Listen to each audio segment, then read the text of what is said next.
Kementerian Pengangkutan diberi tempoh sebulan untuk melengkapkan laporan siasatan nahas mengorbankan 9 anggota pasukan simpanan persekutuan FRU di Jalan Cikus, Sungai Lampam, Teluk Intan di Perak pada 13 Mei. Jurucakap Kerajaan Perpaduan Datuk Fahmi Fadzil berkata, perkara itu diputuskan dalam mesyuarat Jemaah Menteri yang dipengerusikan Timbalan Perdana Menteri Datuk Seri Dr. Ahmad Zahid Hamidi pada 14 Mei.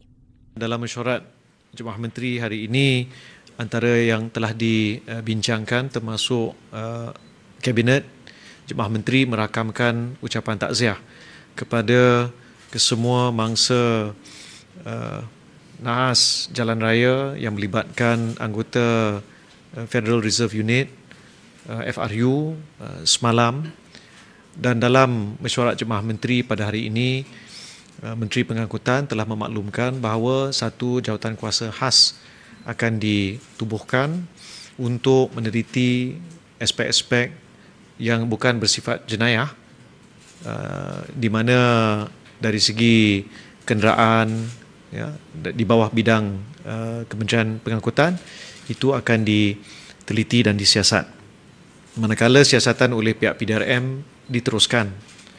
Jadi akan ada dua set siasatan untuk makluman semua. Dan